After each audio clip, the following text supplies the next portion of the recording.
All right, we've got a little example scene here for our next chapter. It's going to be about the V-Ray single object properties.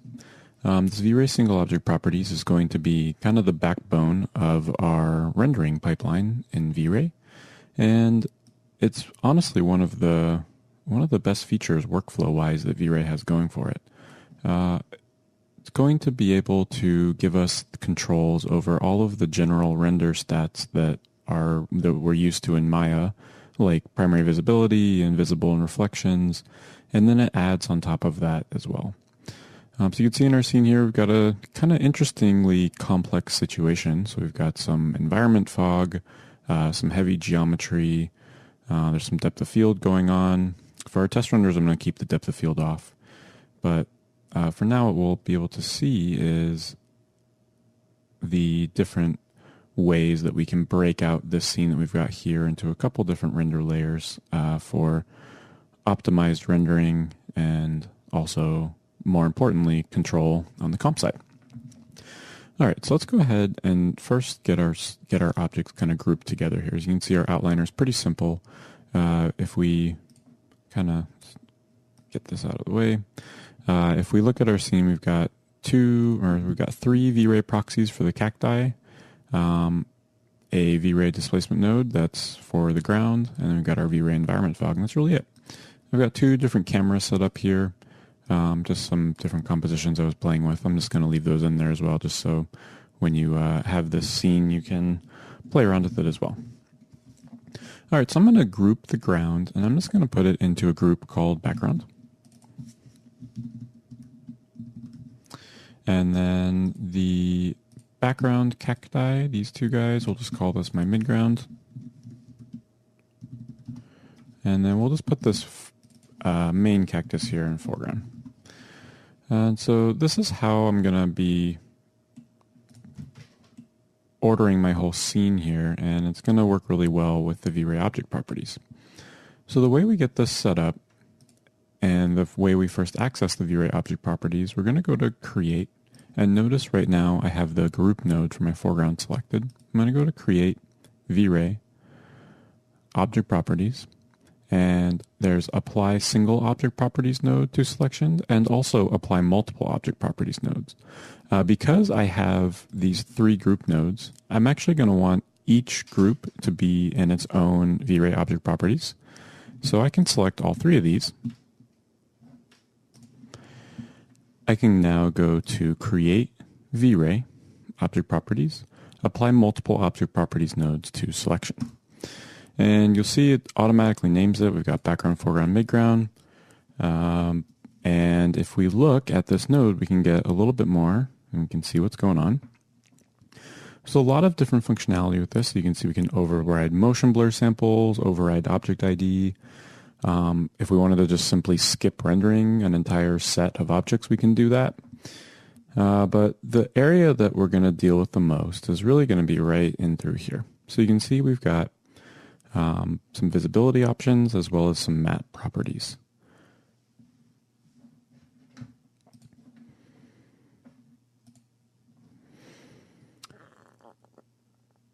So right off the bat, you can see we can start setting up our scene based off of these different properties.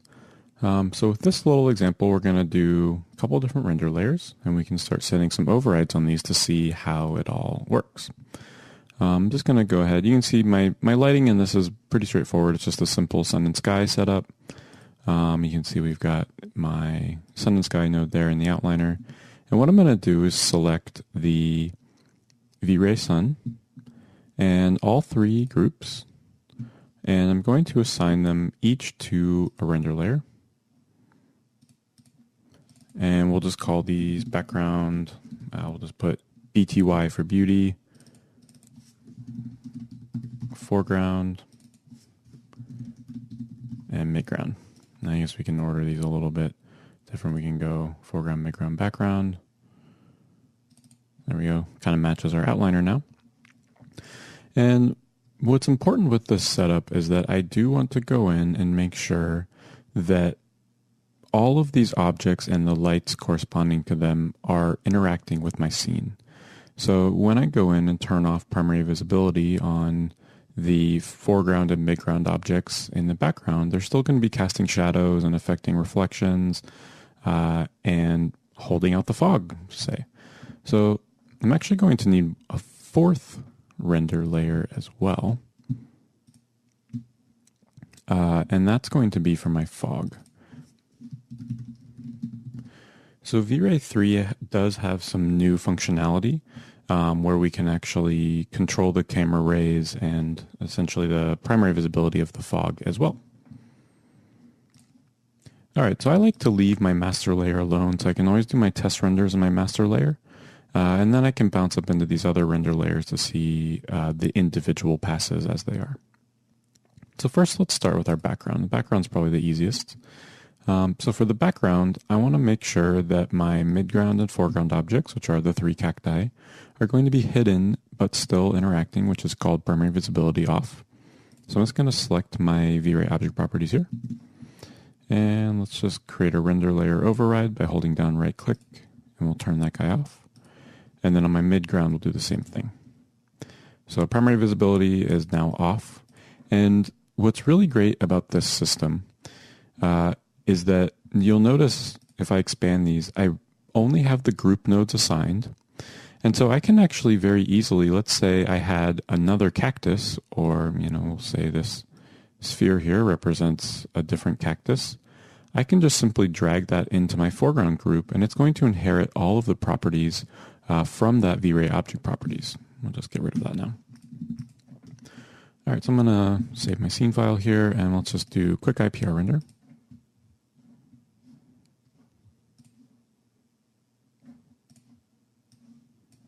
And we'll wait for that to tick in here. All right, so with the IPR, I actually left the displacement subdivision on, so it took a second to get it turned on. So you can see that we do have a little bit of shadowing on the ground where the cacti are at. I think that the shadow over here is actually behind the hill. You can definitely see this shadow over here, though, so I know it's working. So that's definitely in a good spot. But my fog is still visible in this render layer, and I do want the fog to still be affecting the lighting, but I want to be able to render the fog separate because I'm most likely going to need to crank the samples on the fog a little higher than I may want in the other render layers to really render it effectively. So let's go ahead and stop that render. And let's bounce on down to my master layer here. And on my V-Ray environment fog, or my attribute editor, you can see at the bottom there's this new ray filter section. This is a feature in V-Ray 3, which is pretty great.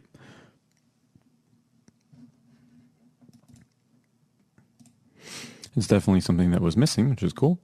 And so if you notice, the most important one here is going to be our affect camera rays. So that's essentially just going to make our fog primary visibility off. So I'm going to go in and on my background, midground, and foreground layers, let's break off my attribute editor here. I can go in and just turn my camera rays off for the fog. And so that my IPR starts up a little bit faster, I am going to go in and turn off the subdivision and displacement. Cool. And let's go ahead and do a quick test render. Save my scene.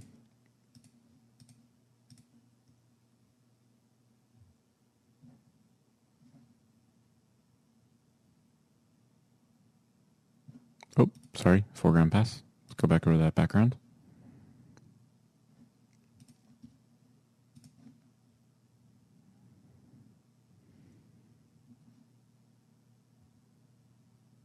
So cool, you can see our shadows.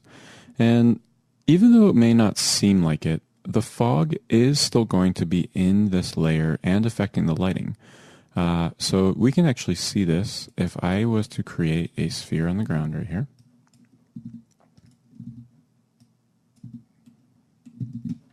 And I'm just going to assign a, I'm going to assign a quick, oh, my mouse is not happy. Just assign a new V-Ray material here. And we'll make this very reflective. Kind of a nice chrome ball here. And you can see that this sphere is actually reflecting quite a bit of fog in the world. If I turn that Fresnel up, you can definitely see there's a little bit of a haze right here. And you can visualize this better if I go in to my environment fog. And I'm just going to set the density to 0.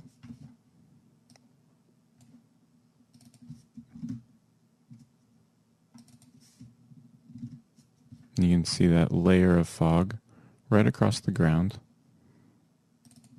Set it back to 0. You can see it just disappears. So it's pretty cool.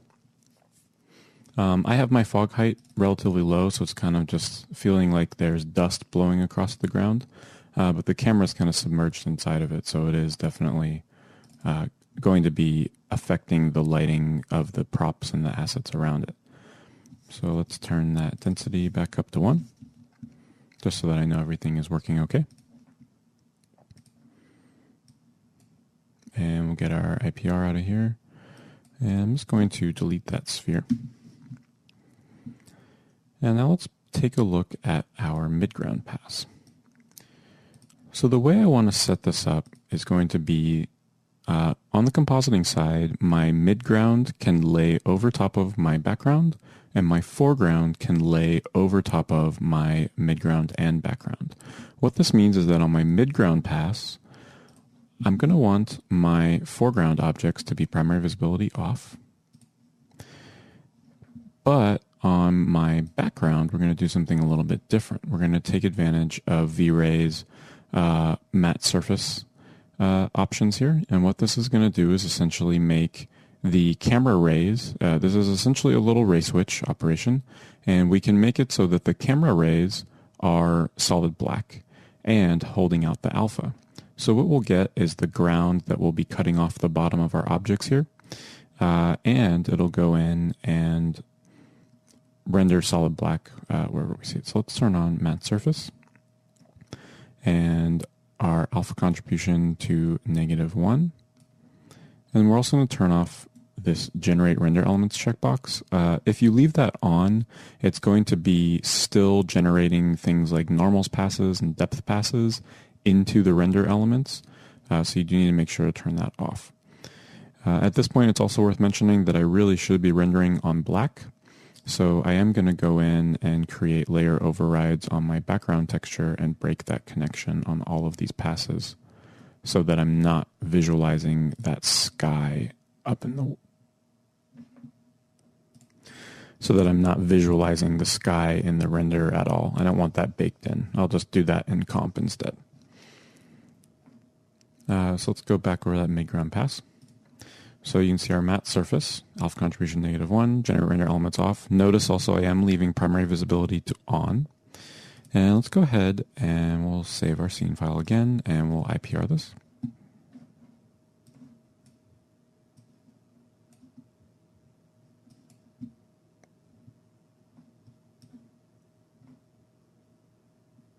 Cool. And there we go. So depending on when you're watching this video, it is worth mentioning that there is a new bug in V-Ray 3 that hopefully will be addressed by the time this video has come out and is released. But notice there's a really faint color on the ground. That's actually leftover specular. For some reason in V-Ray 3, when we use the matte surface checkbox, it's propagating the specular or reflection information into only the beauty layer. But you can see if you check your alpha, it is solid black and empty. And if we had our actual passes here, you can see, I only have this raw light pass in here, but it is definitely out of there. So we're going to take this into Nuke and we are going to comp this. And we'll be able to take a peek at it and see what it looks like put together. And you will see that they are still working correctly. So cool. So you can see if I go to my wireframe here, there is a little bit of that cactus going through the ground. And this matte surface checkbox is just trimming off the bottom of that for me. So I don't have to really worry about it. It's just gonna lay directly over top of that other pass. So now we need to do something similar for the foreground. But for the foreground, what we want to do is make sure that if there was any interaction between the midground and the background, both, that it would be held out. So my foreground object is just going to be as is. The background will turn on our matte surface. Alpha contribution -1. Generate render elements off. And then here's our midground, same deal. There we go. And you may be wondering why we're not doing primary visibility. It is important that if there was two objects that were interacting with each other, that they would be held out. Because you could imagine if it was, this cactus going over top of this cactus, the information would still exist behind it, so it would really nicely and cleanly just sit directly over top. There are situations that may come up with motion blur and depth of field where you get a small halo, and you may have to reevaluate the way your render layers are set up if you run into a problem like that. Okay, so let's go ahead and do a quick IPR.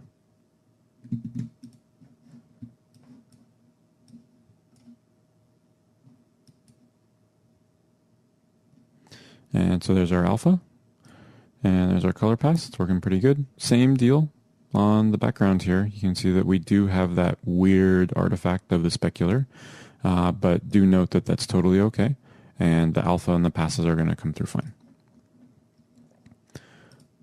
So cool.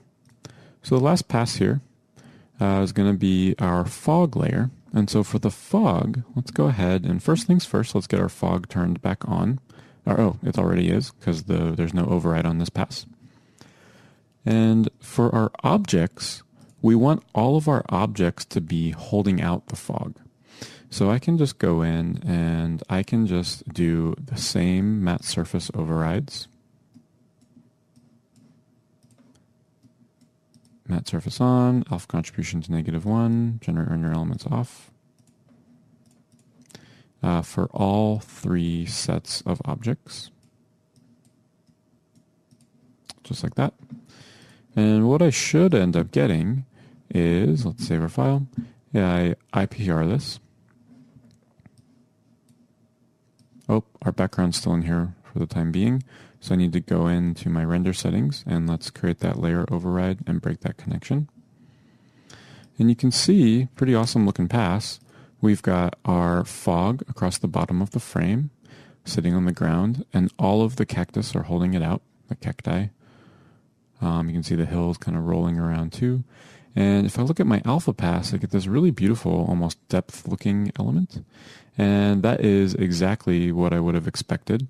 And this fog this fog pass will be able to just be layered over top of my beauty passes directly. And on the Nuke side, this is really nice because I can it'll hold out the lighting information. It'll, rather than doing like old school tricks where you're screening some fog on top or you're lifting it in any way, this will literally just be able to be an A over B on your image. Cool. And let's go ahead and get this prepped for our render. Let's go ahead and go to my master layer and let's create some render elements. So I'm going to grab GI, lighting, diffuse, reflection, and we've got, I can't remember if I put subsurface on the shaders or not. I might have. We'll just do it to be safe. Specular, and that should do it for me. I might as well throw in a Z-depth. You can see what we get with that. Cool. So that should be fine for what we're going to be doing. And I'm going to delete this raw light pass, and on my Z-depth pass, quick little fix. I'm going to set my white point to 1, and I'm going to turn off that clamp. Okay. So now I can go in and let's go ahead and I'm going to figure out where I want to render this. I'm going to only render my depth of field camera. And I'm going to do a multi-channel EXR. And let's go ahead and just insert my scene name, followed by the layer name, followed by a version flag, and we'll call it the layer underscore version.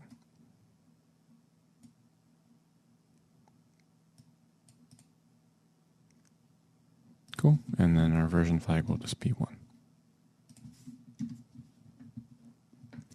And so this is going to kick all of that out for me. And I'm only going to render one single frame here. And I will follow up. I'm going to get this batch render started. So let's just go ahead and we'll go render, batch render. And that's going to cook for a minute. And I will be back when that's done. All right, cool. So bounced over to Nuke here. So if we look at all of our passives, we can see that we can just layer them right up. So let's go ahead and do that. So first you can see my background. And this burnt, you can see the highlights are a little burnt out. I was using a LUT when I was lighting, so that is totally normal. We'll get that LUT plugged in at the end of this comp as well. And looks like my displacement might be a little bit high. Might be worth taking care of a little bit later as well, but for now let's just get this kind of stacked up. So you can see that issue of the specular. Might be able to just toss an unpremult on this, and then just pre-multiply it. So that's a really easy way to just get around our issue that we have. Actually, this one we don't really need it, but let's move this down a little bit. And before we even get into any passes or anything, you can just see this as an example. You can see that our Shift X to swap that input, and you can see our cacti are going right over top of the background now, and it's really great. The way the single object property just holds it out is really nice. And there's our last cacti. It's cool. Yeah, we definitely need to tone down the displacement a little bit. Got a little crazy with it looks like in the foreground here. But the cacti are looking good. Everything seems like it rendered out okay. All right, so here's our finale. Let's get this fog in here, see how that looks.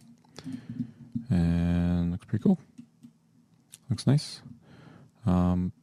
Pretty clean too, surprisingly.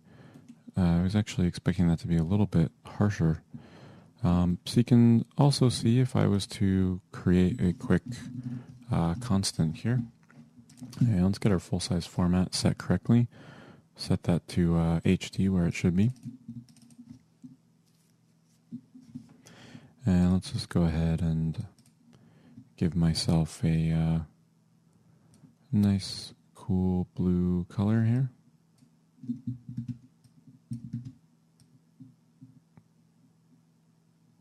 So something to kind of match that nice sky. There we go.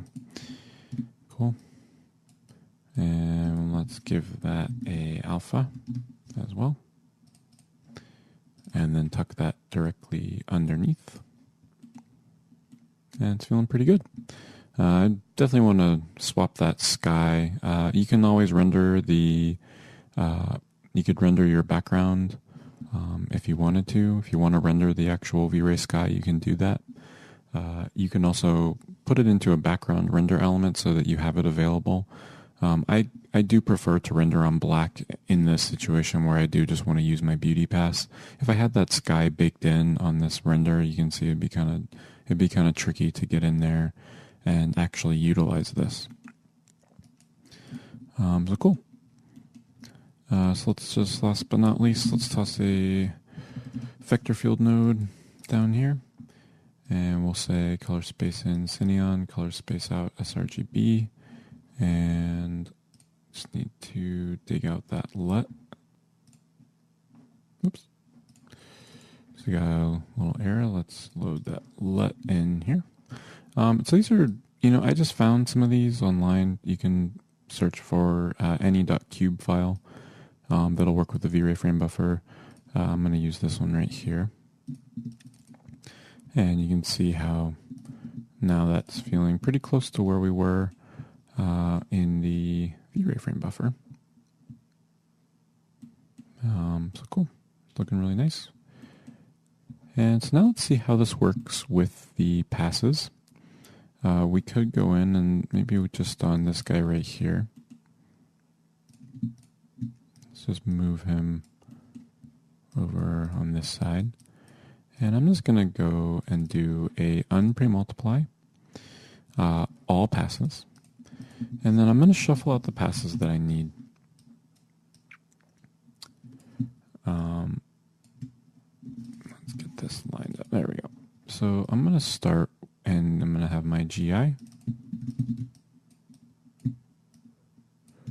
And my lighting.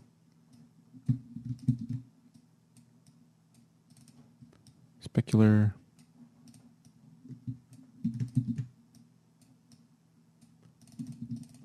And then my reflection. Cool. And I don't believe that I have any subsurface, even though I did create that pass. Oops. Yeah, so that's empty. That's just a dead channel. That's fine. Cool. So now I can go ahead and just add these up.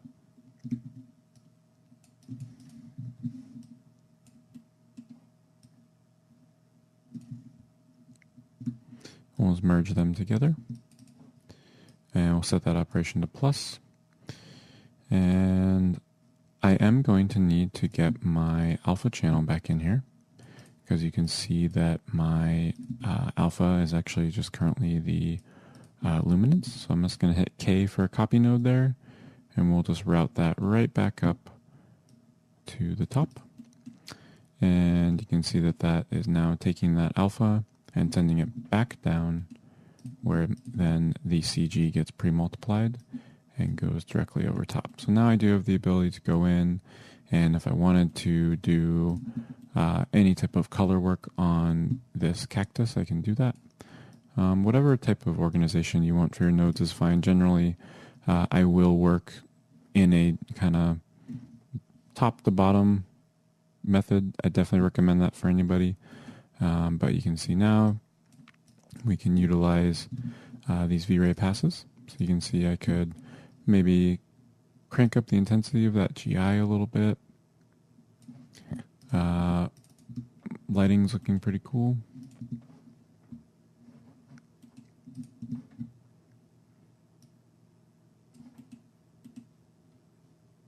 Even just that little bit is kind of nice. Tone that GI one down just a touch.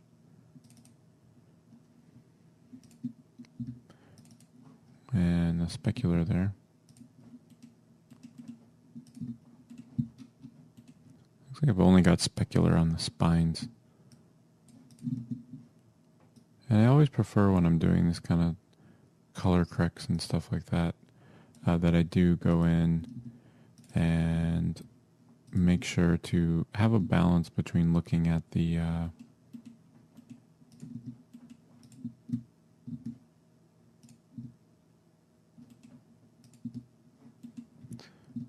find a balance between looking at the bottom through your LUT and looking, bounce back and forth, depending on how far along you are in your nuke setup. So I am going to go ahead and save out this nuke file so that it is available. And this scene file will be available as well. Crazy displacement and all. Probably won't get to adjusting it quite yet, but just so you have a kind of simple scene to play around with these single object properties, I think it'll be really beneficial for everybody. So that's really it. And you can see if I just kind of flip these off and on, it's, the whole point of all of this is really to get a really nice amount of control over the passes and over the different areas of our render. If I wanted to add some depth of field into this now, it would be pretty straightforward to do that because I do have all of the different passes or the different render layers broken out into a depth.